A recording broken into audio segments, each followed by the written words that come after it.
I always imagine like, what would be the daftest thing that could happen now? What if you just did this right now? Like even in the security incidents, when the board are standing or they're on Zoom and they're talking to you, and you go and they're like, how much, is there everything under control? And I'm just thinking, wouldn't it be funny if I just like vomited and said, yeah.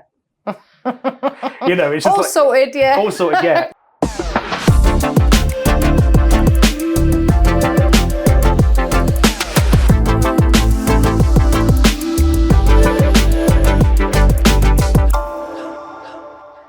Welcome to the Silent Epidemic by Omniotherapy. I'm your host, Hatice Mehmet-Quirk, and today we have an incredible guest, Jim Hooker, who has made the leap from cybersecurity to stand-up comedy. Jim, it's great to have you here. Firstly, how are you? Well, thanks for having me. I'm well, thanks. I've got cameras pointed at me, and that's something that I seem to like now. So yeah, great. It's great to be here. You got comfortable around the cameras, so it's like home from home for you. Oh yeah, at first I hated it. Now it's just like, oh no, like don't take pictures of it. It's a standard thing now. For our listeners at home, could you give us a little background on your journey from the corporate IT world to the comedy stage? Yeah, sure. So I started IT and my technical career very early when I was, maybe 15 years old. Oh, wow. I was a nerd kid, right? So I was a nerd kid. And from there, just kept progressing. I paid a lot of attention to my career, and I was very, very focused and driven. And then eventually I decided to do something completely different. I'm quite a creative person, and it's quite a dry industry. So I decided just to try stand-up comedy. And then from then, it's just been a crazy time that I just didn't expect. The journey from corporate to comedy, Jim, you've had a significant career in cybersecurity, a field that's known for its stress and high stakes. Although you haven't fully quit your day job, you're balancing comedy and consulting work. Can you talk us through what it's been like to transition between these two worlds? Sure. So for me, it was an accidental transition where actually the world in cybersecurity is extremely stressful, and burnout for information security people is prevalent in the industry. It's a well-known topic that everyone talks about, and that's because if you're responsible for protecting a company and its data, and sometimes the whole company can go away if something bad happens. You've got a lot on your shoulders, but because you're not a revenue generating department, you don't get as much love in the company. So it's very hard. So the average tenure of a chief information security officer is about 18 months. They don't last very long in the job. They move on very quickly. But for me, as I took on comedy and more creative things, I kind of found that I could help solve that problem by connecting with an audience, showing people how to connect with an audience. And some of the people in cybersecurity tend not to be naturally good with talking to people and getting a message across. So it's bringing those two worlds together has seemed quite natural now. So yeah, that's it's quite a natural thing that's happened to me, but completely unexpected. So while it's been unexpected, what you described there, that massive strain on your shoulders of making sure that a company is safe, because if it goes wrong, it can really go wrong. Yeah. But they're not really receiving any love or affection for the job that you do, because, as you say, it's not the fee generating department. I dare say it probably costs a little bit to run as well. It's not cheap.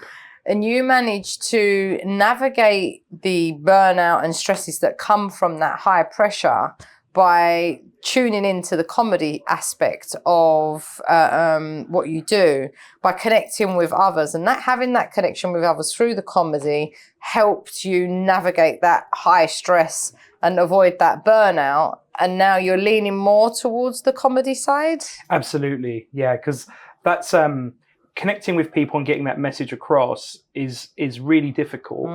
But then for me, it was something that always came naturally. And then when I found comedy and some of the stuff that I was trying to do at work to be a bit more creative in getting the message out, I saw a lot of similarities. So now I'm shifting more into the comedy to provide stuff for the information security, as opposed to doing the information security job so I could do the comedy. Right. So it sounds very niche, because it sounds like you've used the comedy as a way to communicate what you need to communicate from the IT side of things. And I dare say there's not many people in IT that are using comedy to communicate the importance of what you're doing, right? Well, they try. They try. No, so when I was kind of thinking about this and my next steps forward and how I was where I wanted to go in my career, if I imagine like a Venn diagram of information security on one side and comedy on the other side, and in that middle where it intersects is very, very small, and I was like, I sit right there. And there's got to be someone who needs this. And when I went out and tested the market to say, well, here's what I'm thinking, the reception was brilliant. This is a key problem we have, because people risk in a company is the biggest risk. It's the biggest risk. All the money you can spend on stuff or fancy tools and people, and actually it's people's behavior, which is the biggest risk, and it's the lowest thing that people spend money on. So for me, it was a good opportunity to highlight that and use the comedy to get that message across. It's a bit like what we're trying to do on the podcast, is talk about the importance of mental health and the lack of attention that goes into mental health, especially from the corporate world, in terms of, I had another guest on recently that spoke about, well, there's policy in place for wires and people's physical well-being within health and safety policies. It's not really much in place for psychological well-being, is there? Not at all. No, you see some companies will kind of play piecemeal with it, but they don't really take it seriously. It's almost as if they've got like some sort of discount from somebody, and now, but the minute you actually go to someone in the company and say, oh, I'm having these issues, they'll just point you towards that. Yeah. When actually, I think there's a lot of value in, leaders and people in the industry being actual people and listening to, making, if someone comes to them and with some issue, just make them feel like a person and talk to them. But obviously that is unnatural for some people in that area as well. So yeah, that happens quite a lot especially in the tech industry. Yeah, I mean, it does sound like what you're describing there is that tick box exercise. Oh, right, okay, we need to provide something for people's mental health. Let's go out there, find some sort of deal with some sort of company. Don't really understand what it's going to do or how it's going to help the person.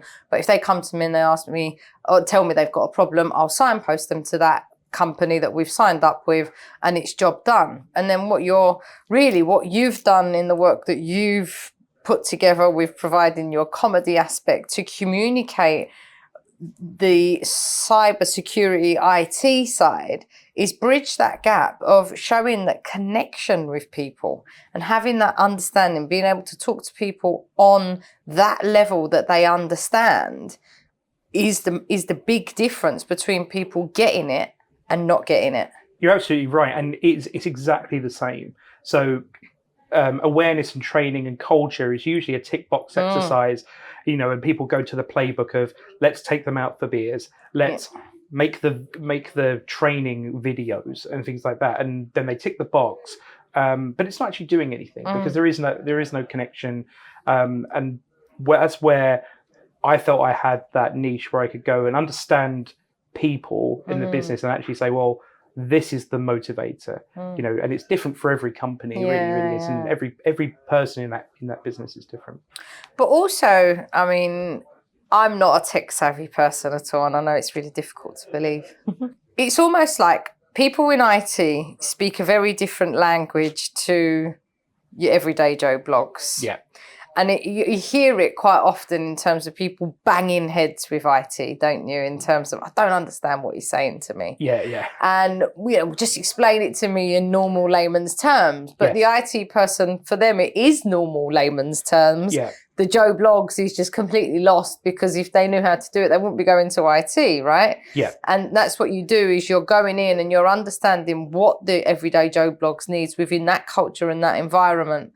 And you're taking educating the IT department to communicate that across. Yeah, absolutely. And that is people in IT tend to be very logical, structured people, because that's the work. If there's a problem, that it's solved by this tool. Yeah. So it's almost as if I find that IT people see the world like building software. This is the code, and when it runs, it should work. When actually the world doesn't work like that at all. So if you've put like a procedure or something in place, and you say to people, go do that, that's the answer to your problem, I'd say 9 times out of 10, there is always like a case on the outside where it's like, well, that hasn't happened. Yeah. And then it's, the IT people tend to go bong, and then they're Yeah. stuck. So yeah, that is absolutely a thing. That is, I had, as you were saying it, I was starting to get some like traumatic flashbacks to people coming to me with all sorts of weird stuff. And how did the shift between bringing in the comedy and your everyday job within the cybersecurity impact your mental health? Well, it's a big risk. As you said, it's quite a niche there. And there is a bit of a risk there where, what is this going to work? Right? So is this going to work? But what I've learned is that it's those uncomfortable times where you take a risk and you feel like you're in that sort of you're out of your safety zone, you're out of your comfort zone. That's when good stuff happens. So whilst you have those initial, you look at the dog and you think, oh, how am I'm going to feed you next year? How's that going to happen? But then, as long as you trust in yourself and you listen to people around you and pay attention to, your potential market, then you get excited. So you remember that, keep that going. So you have to balance it out with the dread and the excitement, because you need both to do something good. Yeah. It's funny, I had a guest on earlier and we had a chat off screen, and it's that sometimes people are too scared to try out that something new, aren't they? Because of the fear, and it can be quite crippling. Yeah. But actually, sometimes you just got to bite the bullet and go for it, because if we didn't bite the bullet and go for it, nothing would happen. Yeah. No. And it's really weird, because I think there's a weird thing in British culture where we're always very cynical of people who think they could do a bit better. Yeah. So, someone says, oh, I want to do this. I have, a dream to do this. You're worried that people are going to go, oh, do you? I know you. I've seen you, accidentally drink off milk at some point. Whereas like in America and other, those sort of cultures, it's a lot different.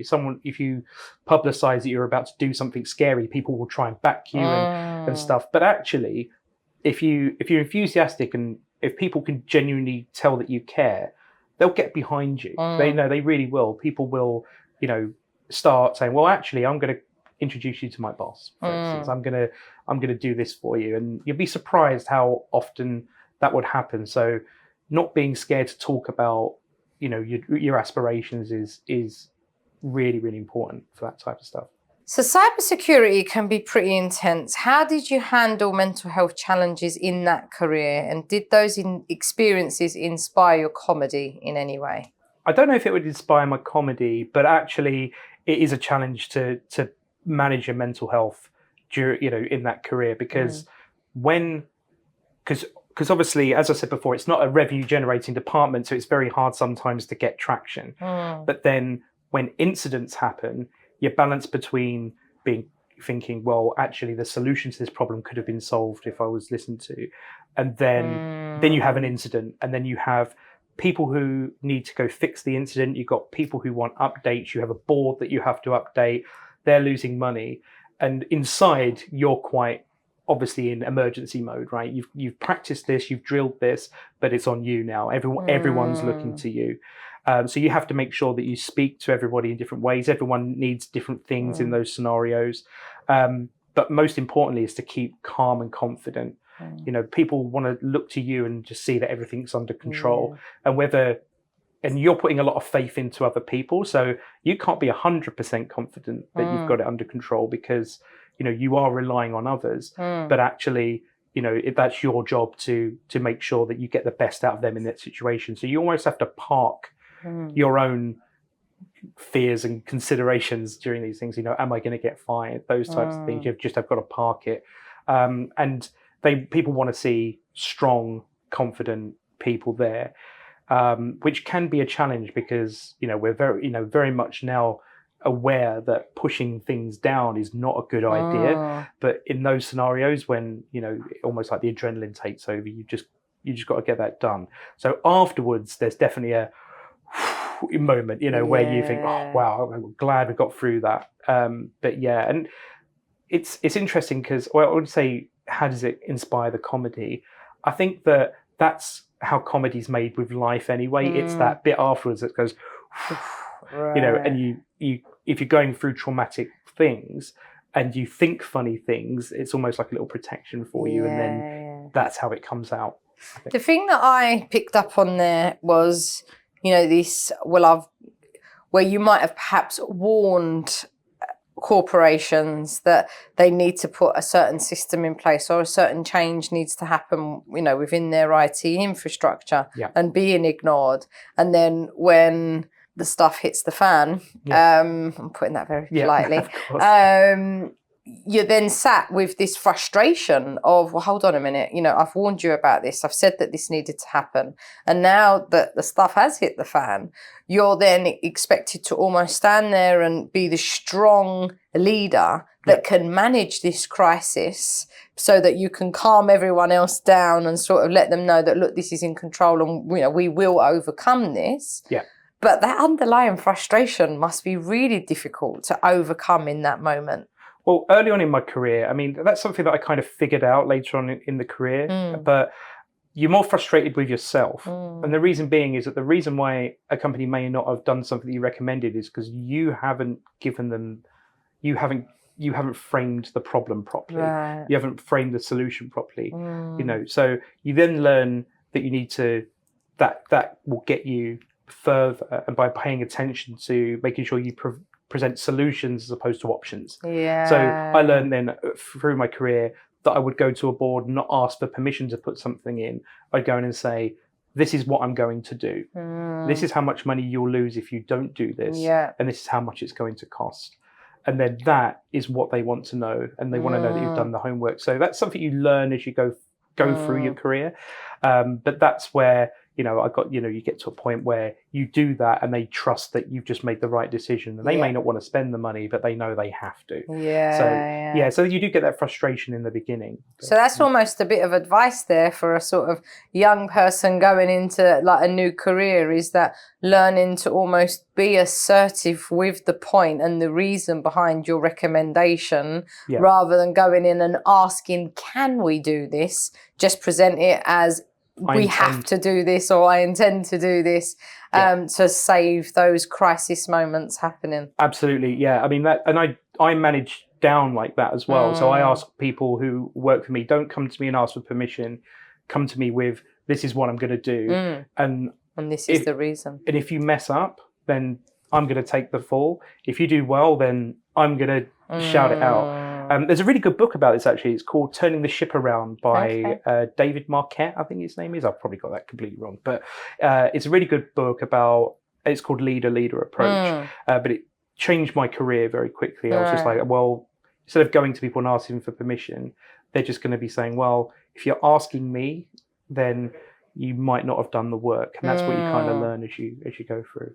Also, now that you're consulting with companies on how to connect with an audience, something crucial in both comedy and business, how has this crossover shaped your perspective on communication and mental well-being? So for communication, it's the same. It's getting that connection with someone, because that's all comedy is. Comedy is all about connection with the audience and feeling the room and making sure that you can adapt on the fly and think, well, actually, I don't think that joke is going to work, or I saw this comedian do this type of joke. And that's a very, very similar to business, where you can see other things that have happened in the past and learn from those mistakes, and then make sure that you get the right message across. If you see that someone's doing really well in a business and they're presenting business cases, it's like, well, let me see yours so I can see what works here.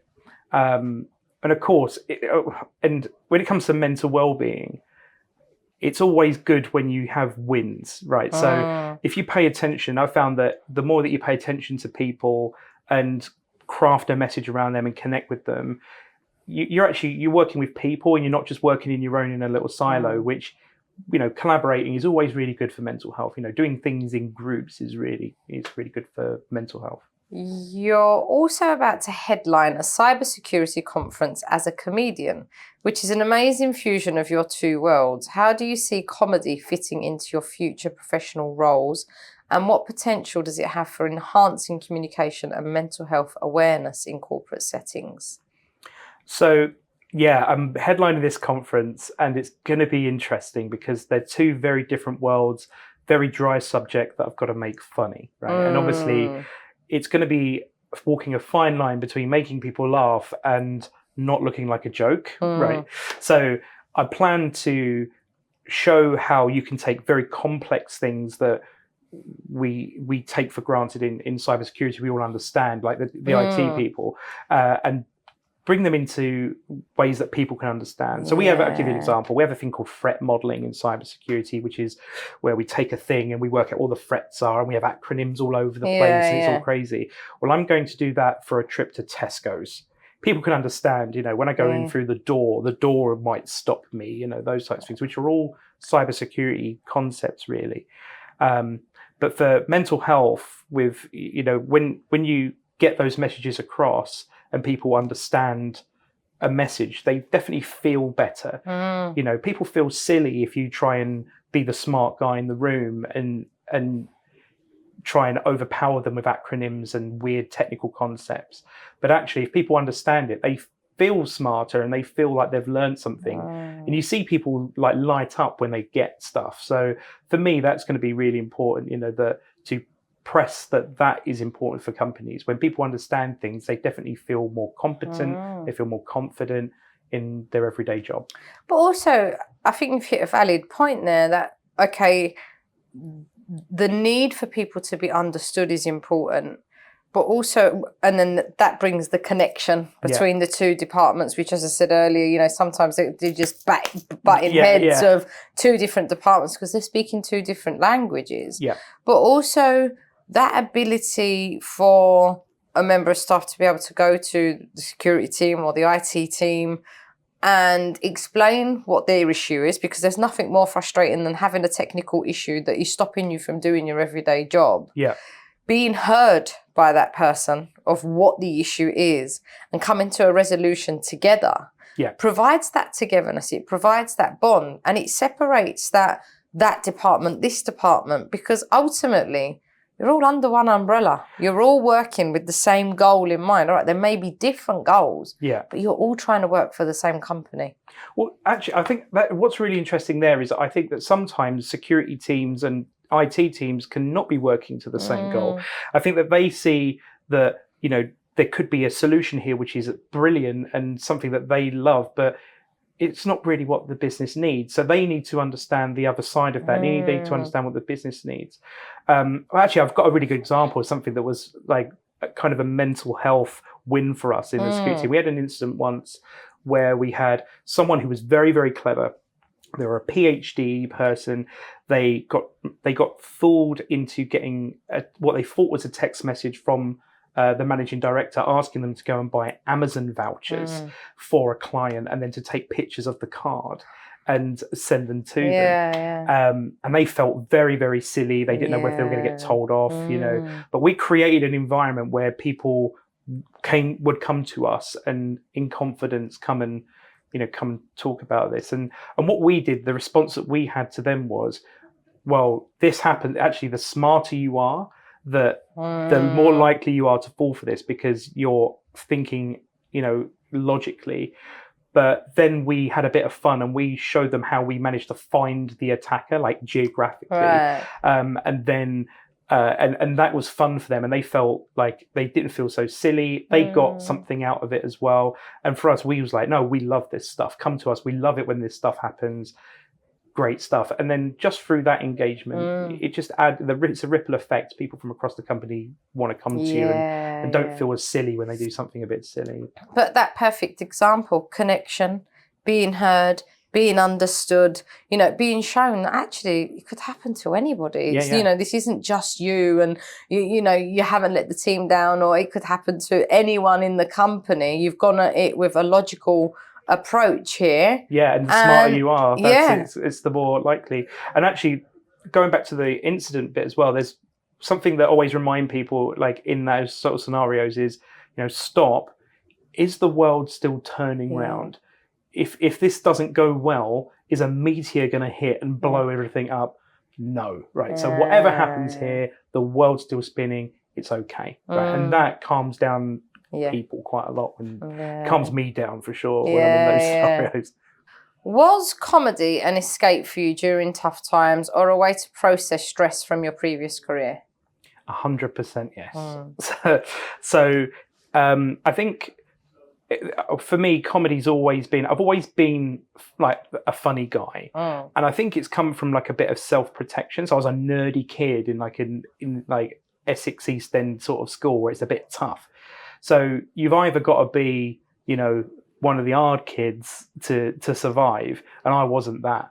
So for me, like just being funny and being able to, talk to all the groups of people kind of protected me from being like bullied or anything. I was lucky enough not really to get bullied as a kid, and I think it's because I was able to just like infiltrate any group. There'll be the hard kids and I go talk to them, and the weirdos on the computers, I was fine with them.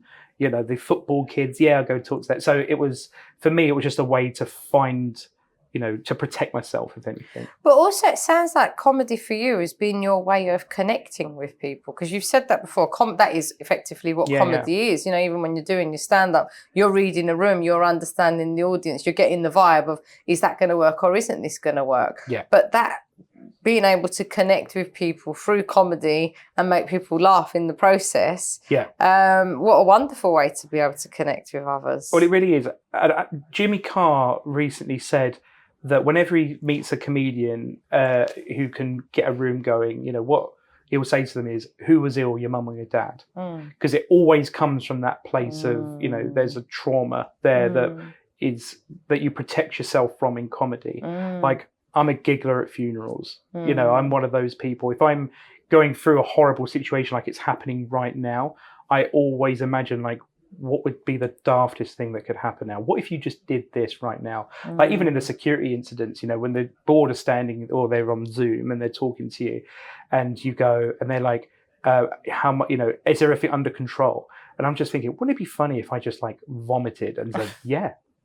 It's just all sorted, all sorted, So it's those little things actually, and then it becomes like when you take it to a stage, it's almost like the release, because everyone in the audience has their own stuff as well, who they might be processing things, or they've all been in terrible situations, and to them it can almost be like that happened to you too. And it's funny because like they might have had those little thoughts as well, but you're just mad enough to stand in front of a few people and actually say it. But also like it's a bit of an escapism as well, isn't it? If you are going through a difficult time, going and start, listening to someone who's making jokes about a tough time for themselves makes you sort of realise that I can get through this.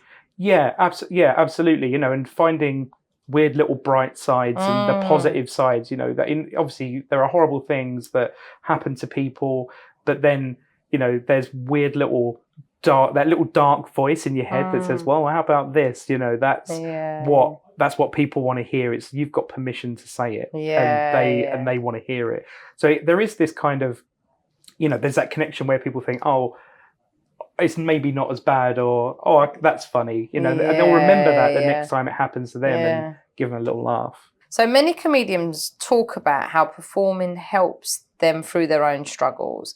There's even this idea of the sad clown, that comedians often hide their own pain behind laughter. What's your take on that? So there is truth to it. And you see a lot of comedians do talk quite openly about their mental health struggles. And going back to that Jimmy Carr quote of, good comedians, who was ill, your mum or your dad? Where did you grow up? Who did you get this from? Because you're almost protecting them, right? So there's that, if your mum's ill, for instance, you'll try and make her laugh to make her feel better. That's something that kids do. They work out in the thing. But there's a balance, because it is an outlet and it is good for you, and it's good to, see people laugh at the conclusion that you've come to for the situation, whether it's dark or silly or whatever. But there is a balance, because when you start performing professionally, you're doing paid work, you can't be there for yourself. You've got to be there for the audience. And you actually find that's the split between good and bad comedians. The ones that are there for their own therapy on the stage for them, and the ones that are there for the audience. It's new. I'm neurotic now about the audience. I'm sitting there thinking, who's in the audience? If you're doing, a comedy club, one of the big comedy clubs in London, and you're doing a night, and you think there's couples there. Is this the first night they've been out in 6 months because they could find a babysitter? I don't want to mess this up because they've got to have a good night. And then you've got the promoter standing over there, and you're thinking, I can't mess this up because I want to get rebooked. So then you're there for yourself again. So there's a balance where you have to strike it just right. So I'd say if you're just there for you, then you're not going to connect with the audience properly, because you're supposed to be there for them and to make them laugh and to have a nice time. So, but the sad clown does exist there. You definitely have to have gone through something, I think, to be a comic. The thing that got me that sparked my mind there was Robin Williams. Yeah. That's the typical example of someone to the outside world. He looked like, he didn't have a care in the world, did he? He was like as happy as they came. Yeah. And then, when the news broke of how he ended his life, it was like, oh my God, wow. Like, how could he be going through that when actually his job was to have made millions of people laugh? Yeah. And it's funny because I've known comics who on the outside seem, that they've got it all and they've got it all in life, and then you find out suddenly they've taken their life. And it's it's a shock. It really is a shock. So it is that protection. So if you are going through stuff, you are protecting yourself with the funny around it. As I said, like you can be at my darkest times that I've had through my life, I've always just thought the really funny things that happened, that go through your head, and I can all the way like from now to early age. So it is a protection. It is a little bit of a mask, but you can let people in a little bit with that. You can let people in.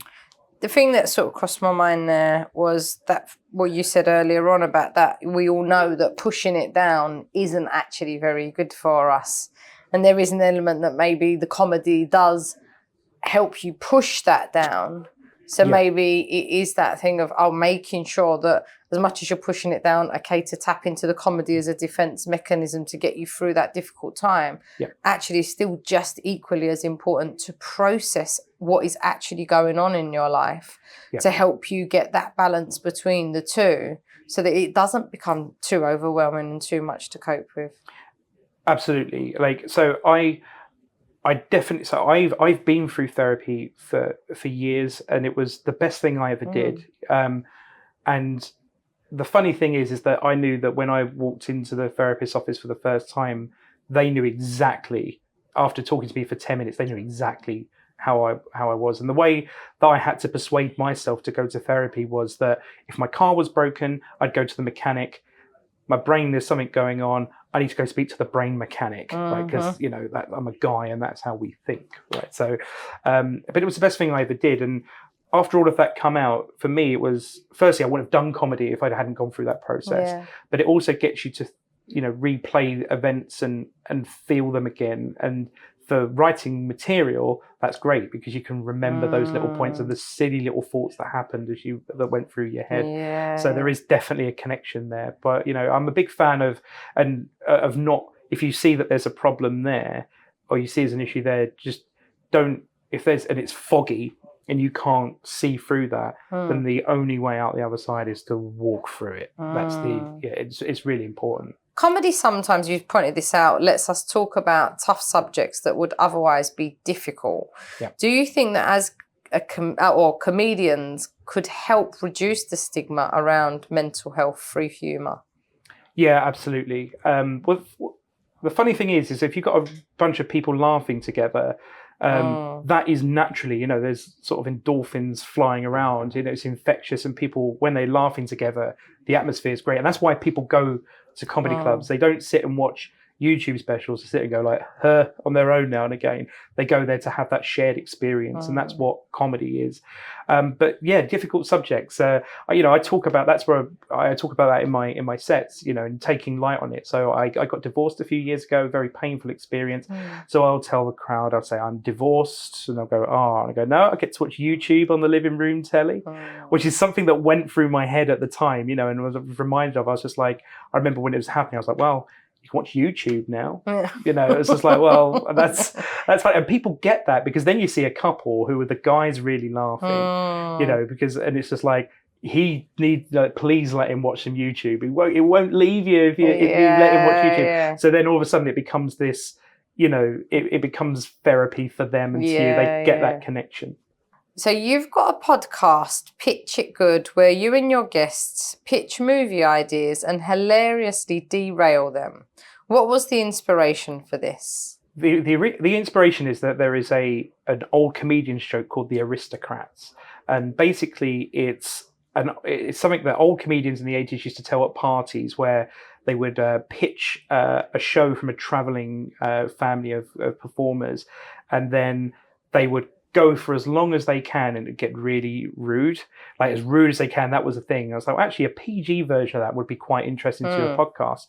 So Paul and I have known each other for, I think, about 16 years now, and we've always really got on well. We've always had sort of good chat, and then managed to convince him one day that he should join the podcast. So we both do that. We invite comedians in, and they pitch their movie ideas, and we just completely derail it and point out all the plot holes and how ridiculous it is, and stuff that might just not work. And it's really good fun. It's really good fun. Good.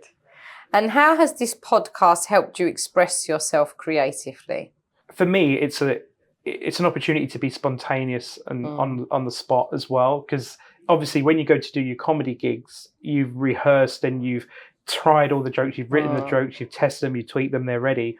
But actually, it's quite fun just we call it a silly Billy time, where we just meet up on a Tuesday night and record these podcasts, and it's good fun. And when the comedians come in, and they're always a little bit nervous when they come in, but at the end of it, they say, that was the most fun I've had, because it's just us three, just having a proper laugh. But then obviously on the back of that as well, there's all the work that comes with it. So we've taken the show, we took the show to the Edinburgh Fringe this year with a Gilded Balloon, big respected institution at the Fringe. We had good audiences there. We've learned a lot. So now there's a whole new creative dimension that's opened, where we're making videos, where we're taking it, to live shows in front of live audiences and working out how that works. So creatively, it's just open. It was originally just meant to be a bit of a laugh, and now it just creatively opens so many doors, which is good. Do you get nervous performing? And if so, how do you manage that pre-show anxiety? So I don't really get nervous, but I definitely have rituals before a show, things that I need to do. And if I don't do it, then the world will explode, that sort of thing. And if I don't do them, then I get like, oh no, you forgot to do that. Oh, it'll be okay. And then it's in my head that I didn't do that. But I've got like a playlist that I listen to, that I've listened to like from my first ever gig all the way through to now. If I've got a big gig and there's a lot riding on it, I'll have a Scotch egg for dinner. So it's like a really weird little ritual, and a Pepsi Max cherry as well. Obviously, I don't want to, you're not sponsored by Coca-Cola. Not just a normal one. It has to be the cherry. It has to be the cherry. If it's lime, I'm going to bomb. That's the way it works. But no, you have all these little weird rituals and everything. But I don't really get nervous anymore staying on a stage, because I'm more paying attention to what's going on. If you've got an audience that you think, okay, who are the troublemakers in the audience here? Who are the people that are that are going to laugh? Because if I can get them laughing, it's infectious. And then obviously, you pay attention to things like, oh, the microphone's crackling a little bit, or, all those types of things. But I don't get nervous anymore, but I definitely get excited. You still get that adrenaline that you get before going on, and it's addictive. Anyone who starts stand-up comedy gets hooked into it, because it's so addictive, because all of a sudden you've got all this acceptance coming towards you. You've got all this stuff that's going in your head that you've just written down and then just said into a microphone, and then people like it. And that's a really pure form of art. I didn't mean to get all art, a very, very pure form of art there, but that's what it is. It's, you get that instant feedback, that, instant, but obviously sometimes it doesn't go as well. Sometimes, and it has to, you'll bomb and you've got silence. But to me, that's funny. Right. It's like the Big Bang happened. Yeah. And now I'm standing here in front of a room full of people with a microphone, trying to make them laugh, and they're just not making a sound. So that's funny. So so you said that it's funny. But surely it must knock you a little bit. Does it then make you feel nervous the next time you're going to get out onto the stage? Or do you just accept, I just didn't win that particular audience over? Early on in comedy, it's really easy to get knocked off by that. And people say, I'm never doing comedy again, because it's quite a horrific experience when that happens. But you get a little bit further on and then you become more interested in what happened. So, I've given cybersecurity career advice. I can give comedy career advice now. You record all of your sets. You make sure there's a camera at the back, that you're watching what you did. You write down your sets. You put ticks and crosses next to the jokes to see if they're working. And you kind of get an idea of, it's very quickly, you come off a stage, you think, I don't know what happened. But then you watch it back and you go, that's what happened. For some reason, I was doing this weird, and it comes across as inauthentic. And the audience can smell when you're not being authentic. That's what they want. The minute they feel like you're lying to them. I think in film, they call it a boom mic moment. Actually, there's a good comedy book by a guy called Adam Bloom who talks about there's a boom mic moment where if you was to watch a film and see a boom mic dropping from the top, you would be fooled that the spell is broken. So you look for all those little boom mic moments. But there is Sarah Millican's Law, very incredibly talented comedian. I say that like she's a peer, she's she's brilliant. But she has a rule that comedians kind of try and stick by, that if you have a bad gig, you're allowed to sulk and want to give up comedy until 10 a.m. the next day. But on the other side of it, if you smash it out the park, you can go home and think, well, live at the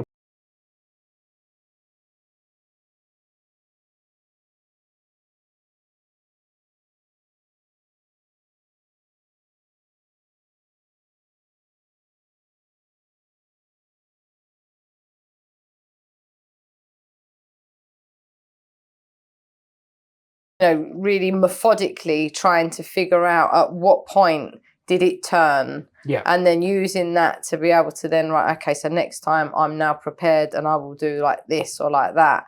So definitely I can see a cross there between the two. And it happens, and it can get even more neurotic than that. Sometimes it could be, I had a joke where I wrote ages ago that was, I say I'm dating at 38, and I'm old enough now to be a sugar daddy, but I'm on keto and no one wants a Canderel daddy. A lot of the younger audience don't know what Canderel is. I mean, right now I'm playing the old advert theme that was on the TV, but again, people don't watch adverts. No. So changing that to stevia. Yeah. Clicks, people click it because it's what they get and they understand. So sometimes just changing syllables, changing a word can change a whole joke. Or sometimes just shortening it, making sure that you're not saying too many words, because you want to get the point across in as many ways as quickly as you can. Jim, it's been amazing having you here today. Your journey to comedy is inspiring, and I think a lot of people can relate to how comedy can be both an escape and a tool for coping with life's challenges. For those who want to learn more about you or see you perform, where can they find you?